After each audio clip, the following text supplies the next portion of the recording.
নমস্কার বন্ধুরা, রমা কুকিংয়ে সবাইকে স্বাগত জানাই। আজ আমি আপনাদের সাথে শেয়ার করতে চলেছি চিংড়ি মাছ দিয়ে পুঁই শাকের চচ্চড়ি। রেসিপিটি খুবই সাধারণ আর খুবই সহজ। অনেকেই এই রেসিপিটি প্রায়শই বাড়িতে বানিয়ে থাকেন, তবে আমি যেভাবে বাড়িতে রান্নাটা করে থাকি সেই রেসিপিটাই আপনাদের সাথে শেয়ার করলাম। ভিডিওটি ভালো লাগলে ভিডিওটিতে একটা লাইক ও শেয়ার করতে ভুলবেন না। আর আমার চ্যানেলে যদি নতুন বন্ধু হয়ে থাকেন, চ্যানেলটি সাবস্ক্রাইব করে আমার পাশে থাকবেন। তাহলে চলুন আজকের রেসিপিটি শুরু করে দিই। পুঁই শাক দিয়ে চিংড়ি মাছ রান্না করার জন্য প্রথমেই আমি গ্যাস অন করে একটা কড়াই বসিয়ে দিয়েছি, আর কড়াইটা ভালো করে আমি গরম করে নিয়েছি। এবার আমি দিয়ে দিচ্ছি কড়াইয়ের মধ্যে কিছুটা সর্ষের তেল।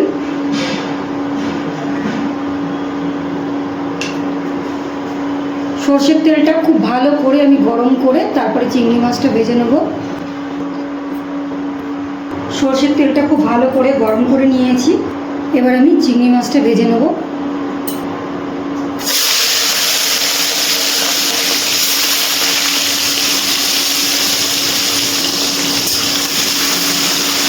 গ্যাসের ফ্লেমটা হাইতে দিয়ে আমি চিংড়ি মাছটা ভেজে নিচ্ছি।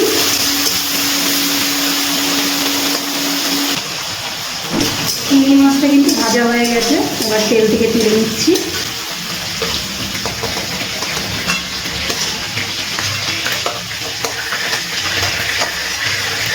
এই তেলের মধ্যেই আমি দিয়ে দিচ্ছি একটা শুকনো লঙ্কা, দিয়ে দিচ্ছি 5 ফোড়ন, একটু নাড়াচাড়া করে নিচ্ছি। এবারে যে সবজিগুলো আমি কেটে রেখেছিলাম, এখানে আছে আলু, আমি কিন্তু সব সবজি লম্বা লম্বা করেই কেটে নিয়েছি। এখানে আছে ঝিঙে, পটল, বেগুন আর আছে কুমড়ো।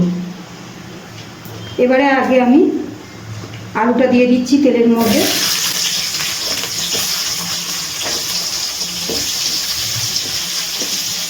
এবার দিয়ে দিচ্ছি পটল। আলু আর পটলটা আমি আগে একটু ভেজে নিচ্ছি।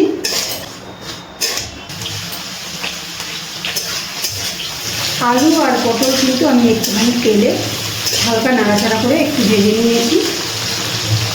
এবার আমি দিয়ে দেবো পুঁই শাকের ডাঁটাগুলো। পুঁই শাকের ডাঁটাগুলো কিন্তু আমি একটু মোটা মোটা ছিল, তাই এরকম পাতলা পাতলা করে আমি কেটে নিয়েছি, যাতে করে খুব তাড়াতাড়ি সিদ্ধ হয়ে যায়, আর এতে করে খেতেও কিন্তু ভালো লাগে ডাঁটাগুলো।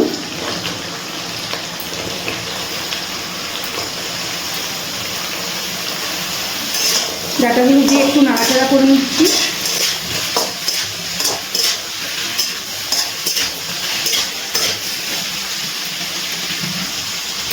পুঁই শাকের ডাঁটাগুলো দেওয়ার পর একটু নাড়াচাড়া করে নিয়েছি তেলের মধ্যে। এবার আমি দিয়ে দিচ্ছি কুমড়ো, দিয়ে দিচ্ছি ঝিঙে, আর দিয়ে দিচ্ছি বেগুন।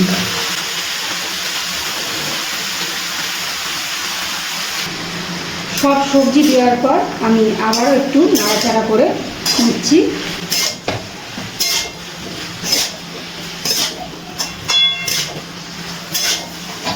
সব সবজি একটু নাড়াচাড়া করে নিয়েছি। এবারে গ্যাসের ফ্লেমটা লো টু মিডিয়ামে রেখে আমি ঢাকনা দিয়ে ঢেকে দিচ্ছি, আর ঢেকে ঢেকে সবজিগুলো আমি ভেজে নেব। এবারে ঢাকনাটা তুলে নিচ্ছি।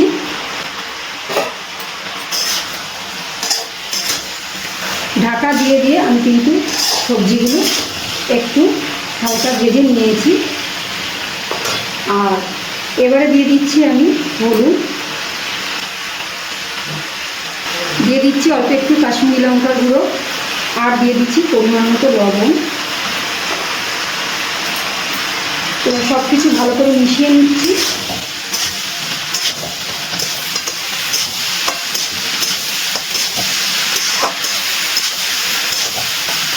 হলুদ, লবণ আর কাশ্মীরি লঙ্কার গুঁড়ো দেওয়ার পর আমি কিন্তু গ্যাসের ফ্লেমটা আবারও আমি লো টু মিডিয়াম রেখে একটু ঢেকে দিচ্ছি।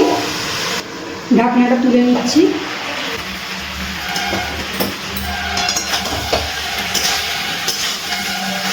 হলুদ, কাশ্মীরি লঙ্কার গুঁড়ো আর লবণ দেওয়ার পর আমি ঢেকে ঢেকে সবজিগুলো কিন্তু খুব ভালোভাবে ভাজা করে নিয়েছি। সবজিগুলো কিন্তু সেদ্ধ হয়ে এসছে। এবার আমি এই সময় দিয়ে দিচ্ছি ধনে গুঁড়ো, জিরে গুঁড়ো। ধনে আর জিরে গুঁড়ো দেওয়ার পর আমি সব কিছু আবার একটু মিশিয়ে নিচ্ছি।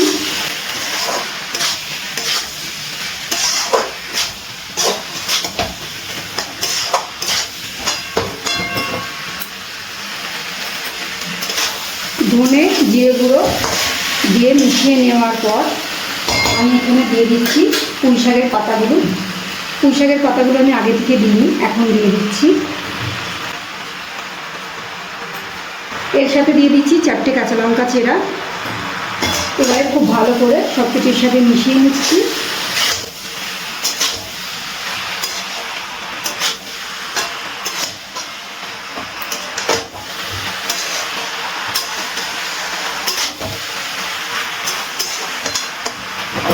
পুঁই শাকের পাতাগুলো ভালো করে মিশিয়ে নিয়েছি। এবার দিয়ে দিচ্ছি ভেজে রাখা চিংড়ি মাছগুলো। চিংড়ি মাছগুলো দেওয়ার পরও আমি আরও একবার একটু মিশিয়ে নিচ্ছি।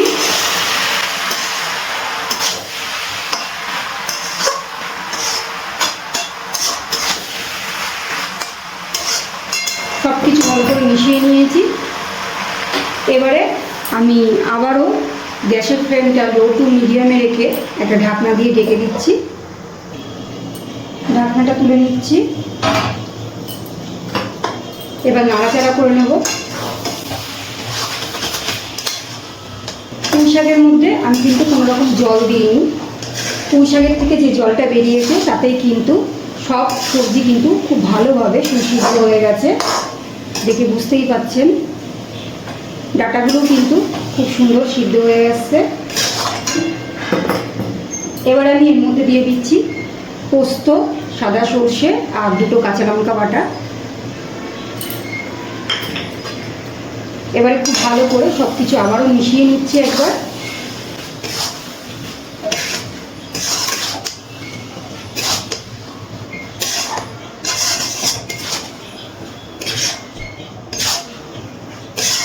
খুব ভালো করে কিন্তু সব কিছু আমি আরও একবার মিশিয়ে নিয়েছি।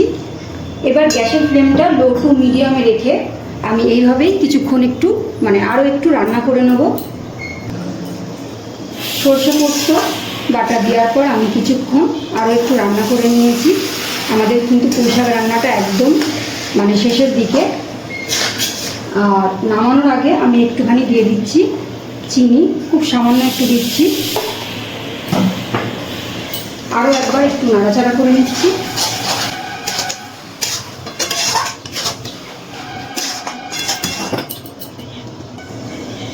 চিনিটা দেওয়ার পর খুব ভালো করে নাড়াচাড়া করে কিন্তু আমি মিশিয়ে নিয়েছি। এবার আমাদের চিংড়ি মাছ দিয়ে পুঁই শাক একদম তৈরি পরিবেশনের জন্য। আমি গ্যাসটা অফ করে দিচ্ছি আর একটা পাত্রে নামিয়ে পরিবেশন করে নিচ্ছি। গরম গরম ভাতের সাথে পরিবেশনের জন্য একদম তৈরি আমাদের চিংড়ি মাছ দিয়ে পুঁই শাকের চচ্চড়ি। রেসিপিটি অবশ্যই এইভাবে একবার বানিয়ে দেখবেন আর কমেন্ট করে জানাতে ভুলবেন না রেসিপিটি কেমন লাগলো। আজ এই পর্যন্ত, আবারও চলে আসবো অন্য কোনো রেসিপির সাথে। সবাই ভালো থাকবেন, সুস্থ থাকবেন। ধন্যবাদ।